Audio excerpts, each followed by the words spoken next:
Hello everybody, today back in another video. Oh boy, Novak Djokovic is through to his 48th Grand Slam semi-final in his career. Novak Djokovic is through to his 11th Australian Open semi-final after 3 hours and 45 minutes against a hot fire Taylor Fritz, who did a much better match than he did 3, 4, 5 months ago at US Open against Novak Djokovic.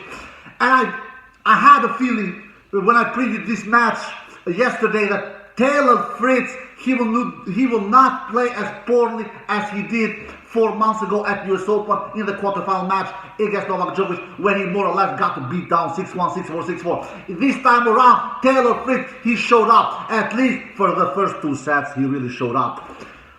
Novak Djokovic, what can we say about this Terminator, this machine, this Predator? I have not been super impressed in his first 4 matches, to be quite honest. Not even against those 2 pushers, Echeverry and Mannarino, in the 3rd and the 4th round. I have not been. I never took Mannarino seriously, to be quite honest. He was completely exhausted when he played Novak Djokovic in the 4th round, and Novak Djokovic gave him a beat down. He gave him a hammer. He completely destroyed him. 6-love, 6-love, 6-3 in the 4th round. Taylor Fritz was Novak Djokovic's first test.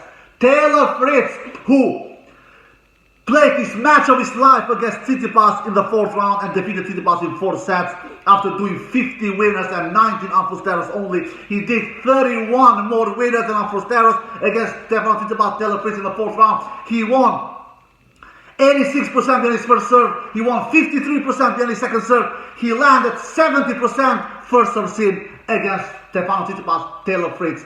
And he came into this match with good confidence, even though he was locked 8 down in the head-to-head against Djokovic. But oh baby, Novak Djokovic is not any Stefano Tsitsipas. Oh baby, Novak Djokovic is not any Stefano Tsitsipas with a weak backhand and weak returns. Djokovic is the ultimate test to face in tennis outside clay. He is the ultimate test for everybody. If you want to see where your game is at, you need to face Novak Djokovic, the greatest tennis player of all time. You need to face Novak Djokovic, the most complete tennis player of all time. You need to face Djokovic, the 10 times Australian Open champion, to see where your level is at. And Taylor Fritz, he should not feel ashamed from his level. He really should not feel ashamed. He pushed Novak Djokovic. He pushed him the first 2 sets. The first 2 sets was like this. Novak was up here. He was up here. He knows that majority of Novak's matches in his career, he brings up his A level, if not A level, his B level. He will show up on the court, and he will not start his matches slowly. He will come up here, Novak Djokovic, especially when it comes to the end business of tournaments, when it comes to the quarterfinals and forward. He will not start his matches slowly. He will start his matches razor sharp, Novak Djokovic. And that first game of the match, Novak started razor sharp. He had 3 breakpoint opportunities in that first game of the match. That Titanic game took 16 minutes, my tennis fans all on the road. That was the longest game in the entire match. So Taylor Fritz, he knew Novak Djokovic is razor sharp here. I need to stay up with him. And he did. Taylor Fritz, he did. He stayed with Novak. Up in the level, up here. Both the first set, in the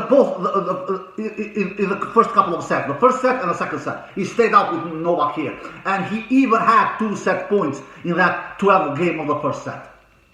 In that 5-6 game, Taylor Fritz had 2 set points, but Novak Djokovic, the clutch beast that he is in saving set points, in saving break points, he saved those 2 set points that Taylor Fritz had in that 12th game of the first set with a superior surplus game. The first set point he saved with a great down cross-court backhand winner, and the second set point he saved with a huge first serve, which Taylor Fritz didn't time it good, and I don't know if he touched the ball or not, but it was immediately win. He won the point immediately. Djokovic, that second set, that second set point that he saved with a huge first serve where Taylor Fritz couldn't make the return. So, but to be quite honest, that first set should have never gone to tiebreak. Djokovic had 8 breakpoint opportunities. He didn't convert in any of them. 8! Taylor Fritz, he had 2 in that first set, and those 2 was set points. So Djokovic was so unclutched in that first set. Big credit and big props to Taylor Fritz. He came up with big shots, big first serves, and some big down the line winners, down the line backhand winners. So it is not all Novak to blame. It is Taylor Fritz to give him also credit, coming with big, huge first serves and coming up with big down the line backhand winners.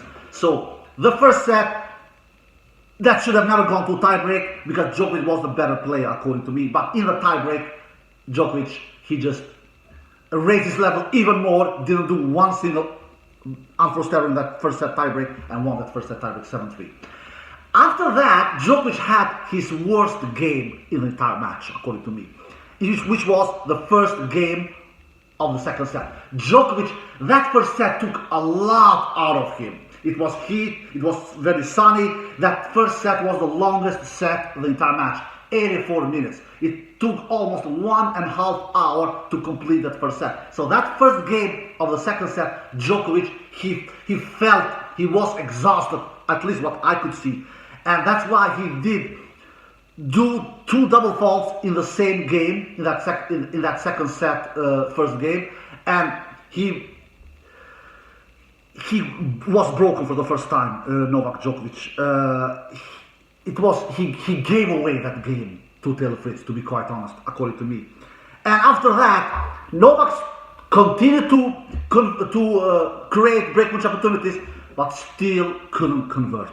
In the second set, Novak Djokovic, he creates 7 breakpoint opportunities, 0 conversions in the second set as well. So, and Taylor Fritz, he held his nerves until the end and won that second set 6-4.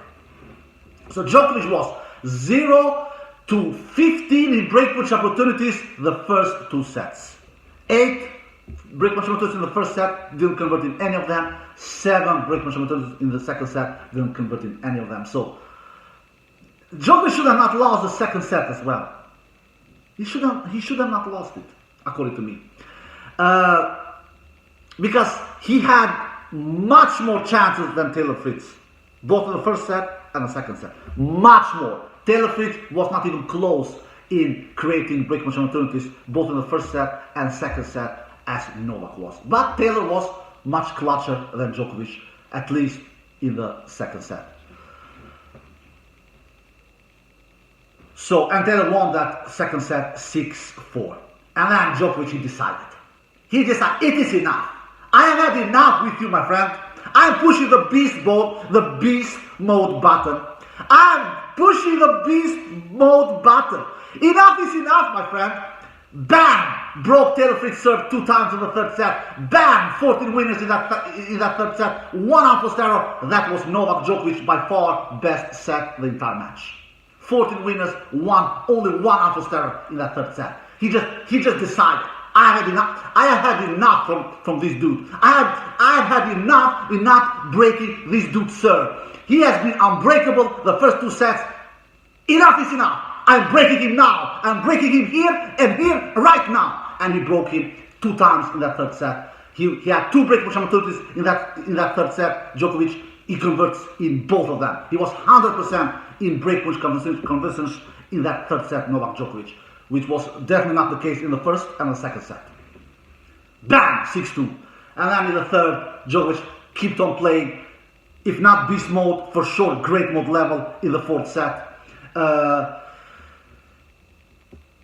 He broke Taylor Fritz once again 2 times. Taylor, he broke him first, Djokovic in the fourth set. Taylor took back his break in the fourth set, but Djokovic broke him once again in the fourth set with 40 love, and then served out the match with no problem, Djokovic, and won that fourth set 6-3. This was a high quality match, according to me, from both players. Both of the players, I will come to the stats. Djokovic, he does 20 aces and 3 double faults. Superior stuff.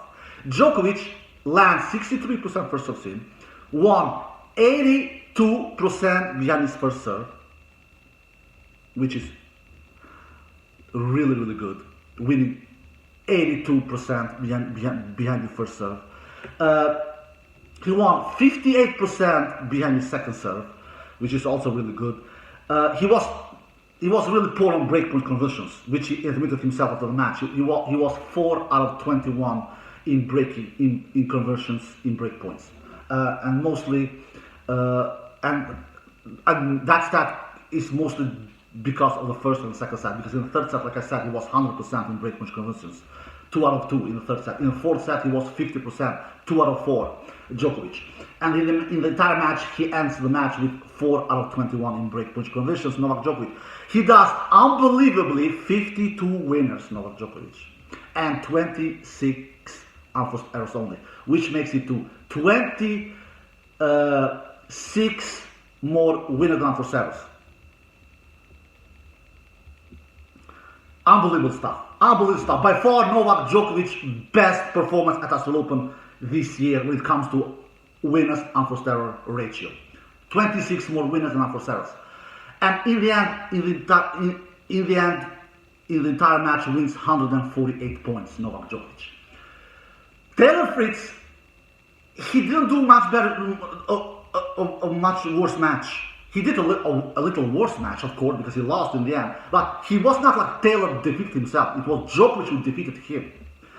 Taylor does 16 aces and 2 double faults in the entire match. So Djokovic was doing more aces than Taylor, which was a little surprising. Taylor lands 58% first serve in. That stat needs to be higher.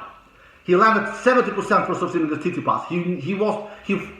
Taylor needed to be on that number, at least 65 between 65 to 70% in landed first serves, and Taylor that was not the case. He at least landed more first serves in than he did at the US Open last year with Djokovic, where he landed only 55%. This time he lands 58% first serves in. He won 66% behind his first serve, Taylor Fritz, which is a huge difference compared to the Tsitsipas match, where he won 86% behind his first serve, Taylor Fritz. That shows us what kind of a quality returns Djokovic has. Djokovic's returns were landing on the baseline, for God's sakes. Stefanos Tsitsipas doesn't even come close in the return game to Djokovic. It is two different worlds. So that's why Taylor was winning only 66% in his first serve, compared with the Tsitsipas match where he won unbelievably 86% behind his first serve. The same thing, winning points behind second serve, Taylor did a good job. He won 48% of the point behind second serve. So that was not bad from Taylor, especially considering who he was facing. He was facing the greatest serve returner of all time, Novak Djokovic, 48. Against Tsitsipas, Taylor won 53% of the point behind second serve. So he didn't do that worse of a job with Djokovic with 48. But Djokovic was winning 58% of the point behind second serve. So Djokovic was outmatching Taylor in winning points both behind first serve and winning point behind second serve. And Taylor broke Novak 2 times out of 6 breakpoint opportunities that he had in the entire match. And Taylor in the end did 63 winners and 39 unforced errors. That makes it to 24 more winners than unforced errors. That is not bad, my tennis fans all on the world. That shows to us that Taylor didn't defeat himself. It was Djokovic who defeated him. And in the entire match, Taylor won 121 points. So Djokovic won 148 points. So Djokovic won in total 27 more points than Taylor Fritz. So Djokovic is through to his... the reason why why the match in the beginning was closer than the third and fourth set, Djokovic was landing really little first serve in, especially the first set where Djokovic was landing only 48% in the first set. In the second set, he raised up a little the first serve percentage with 66%. But the third set, Novak's serve percentage is first serve percentages raised to the roof. 79% Novak lands first serve the third set, and the fourth set Novak lands 72% of his first serve. So Novak was serving really poorly the first two sets, according to me, especially the first set, where he lands only 48% of his first serves. But Novak Djokovic is through to the semi-final at Australian Open 2024, to his 11th semi-final at Australian Open in his career. And we all know that when Novak is in the semi-final stages, he has always won the Australian Open. Let's see if this will be the 11th time where Novak reaches the semi-final at Australian Open and never loses it. Let's see. But that has been the case in 10 previous occasions when he has reached the semi-final and beyond. He has never lost a match at Australian Open in his career. So Novak Djokovic through to his 48th semi-final in his Grand Slam career, two more than Federer, who has 46, and 10 more than Rafa Nadal, who has 38. Alright guys, I hope you enjoyed the video. If you did, give it a thumbs up, subscribe, see you next time.